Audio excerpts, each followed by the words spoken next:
Kingston, Jamaica. January 2025, 3:30 p.m. Bob Marley sat in his home studio, staring at a laptop like it was an alien spacecraft.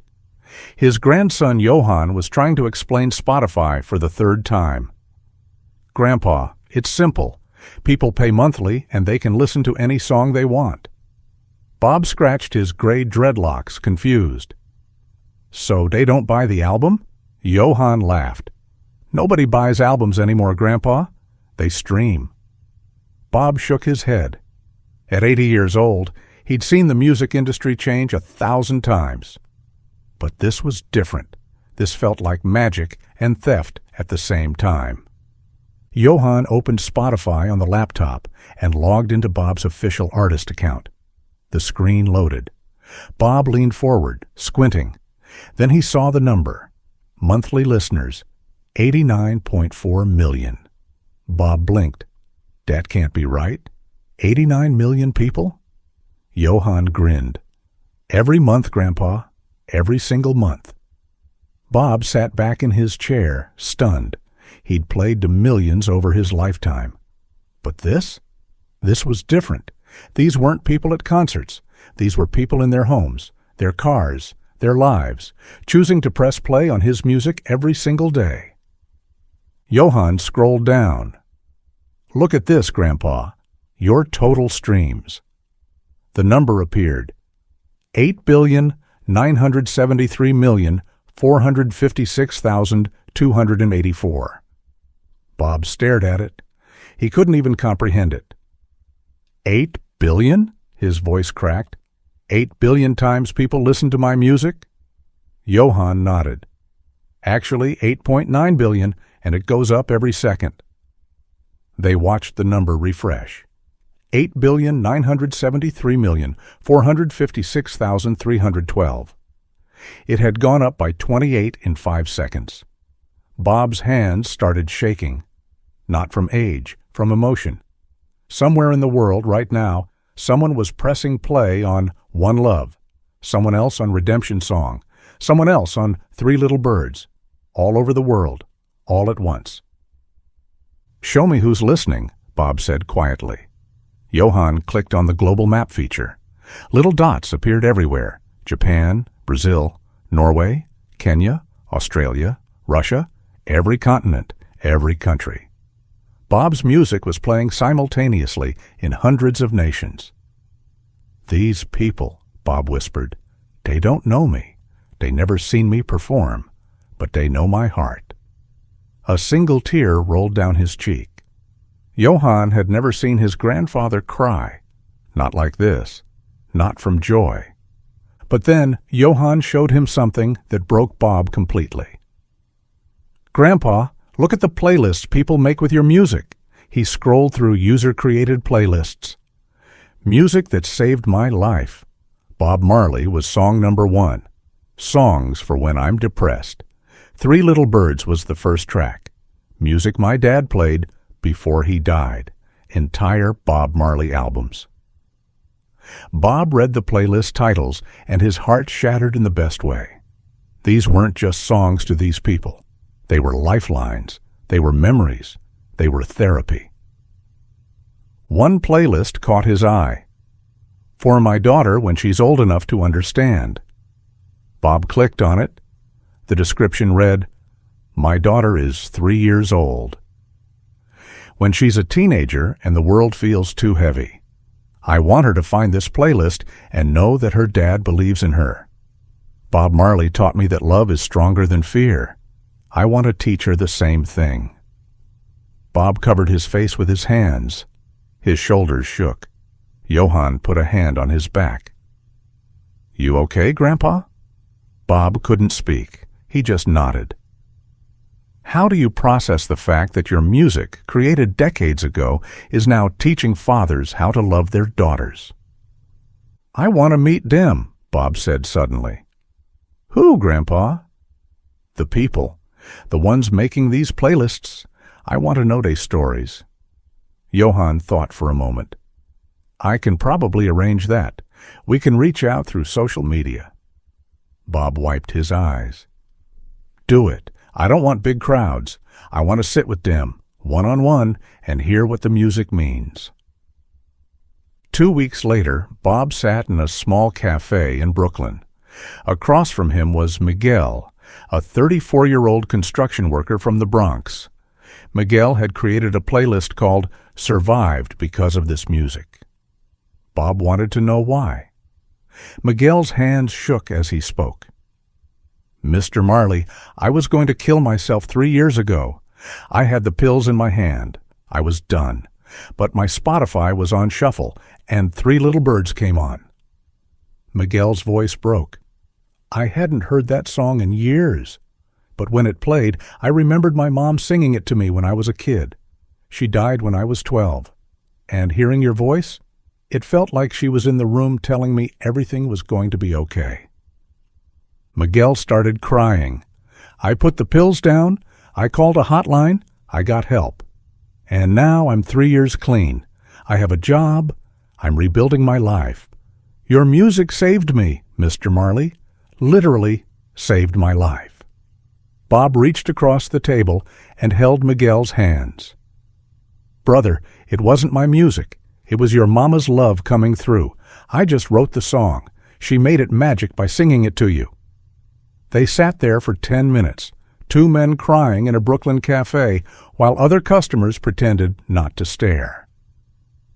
Bob met 17 more people over the next month. A woman in Tokyo who played One Love at her wedding. A teenager in South Africa who learned English by listening to Bob's lyrics. A doctor in London who played Redemption Song in the operating room because it kept him calm during difficult surgeries. Every story destroyed Bob in the most beautiful way. He realized that Spotify wasn't just a streaming platform. It was a time machine. His music, created in the 1970s, was living in 2025. And it was helping people he would never meet in ways he never imagined. One meeting changed everything. Her name was Amara. She was 3 years old. Her father, David, had created that playlist Bob saw. "For my daughter when she's old enough to understand." David reached out after Johan posted that Bob wanted to meet playlist creators. They met in a park in Atlanta. Amara ran around the playground while Bob and David sat on a bench. "Why Bob Marley?" Bob asked. "Why my music for your daughter?" David smiled. "Because your music taught me that strength isn't about being hard. It's about staying soft in a world that wants to make you cold. My dad never told me he loved me. He thought emotions were weakness. I grew up thinking I had to be tough. Then I heard, 'Turn your lights down low,' and realized that vulnerability is actually courage." David watched his daughter play. "I want Amara to grow up knowing that she can be strong and gentle, powerful and kind. Your music shows that balance." Bob called Amara over. She ran to her dad, then looked at Bob with curious eyes. "This is my new friend," David said. "His name is Bob." Amara smiled. "Hi, Bob." Bob's heart melted. He pulled out his guitar. He always carried it. "You want to hear a song, little one?" Amara nodded. Bob started playing Three Little Birds. Amara didn't know the words, but she swayed to the rhythm. David filmed it on his phone. That video would get 45 million views when he posted it with the caption, "My daughter meeting the man whose music will guide her through life." Bob returned to Jamaica different. He understood now. Spotify wasn't killing music. It was spreading it further than radio or records ever could. In the old days, you had to buy an album. You had to find a record store. You had to have money. But streaming, a kid in a village in Nigeria with a smartphone could access Bob's entire catalog. A refugee in Syria could find hope in Get Up, Stand Up. Music had finally become truly universal. Bob called a meeting with Spotify executives. They flew to Jamaica, nervous. They thought maybe Bob was upset about royalty payments. Instead, Bob had a proposal. "I want to create a program," Bob said. "For every stream of my music, donate a penny to music education in developing countries." The executives looked at each other. Mr. Marley, that would be millions of dollars a year. Bob smiled. Exactly. My music makes enough. Let it do more than entertain. Let it educate. Spotify agreed. They launched the Marley Music Fund in March 2025. $8 million in the first year, all going to buy instruments, fund music teachers, and build studios in schools across Africa, the Caribbean, and South America. By the end of 2025, 50,000 kids had access to music education because people streamed Bob Marley songs. Bob didn't do interviews about it. He didn't want credit. He just wanted the next generation to have what he had, a chance to express themselves through music. But the most beautiful moment came in December 2025. Spotify sent Bob his year-end data. Top song, One Love, 890 million streams. Top country, Nigeria. Most streamed hour, Sunday mornings. Bob smiled at that last one. People were waking up on Sunday and choosing peace. They were choosing hope. They were choosing love. That's all he ever wanted. The report also showed something unexpected. His fastest-growing demographic was Gen Z, ages 16 to 25. Kids who weren't even born when Bob almost died in 1981. They were discovering his music through TikTok, through playlists, through algorithms. And they were connecting with messages about unity, justice, and love in a world that felt more divided than ever. Bob realized something profound. Good music doesn't age. Truth doesn't expire. Love is timeless.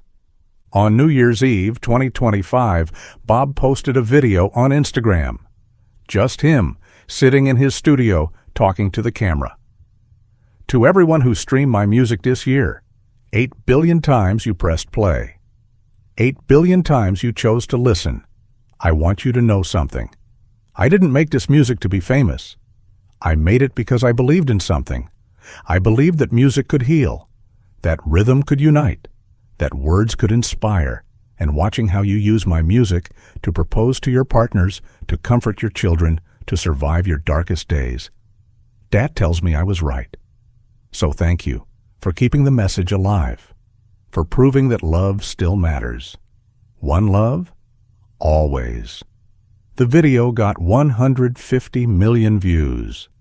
Comments flooded in from every corner of the world. People sharing their Bob Marley stories. How his music helped them through breakups, through loss, through fear, through everything. And Bob Marley, at 80 years old, sitting in his Jamaican studio, finally understood what he'd created. Not just songs, not just albums, but a soundtrack for humanity's struggle to stay human. Spotify was just the medium. The message was eternal. And as long as people needed hope, they would keep pressing play. 8 billion times, 8 trillion times, forever.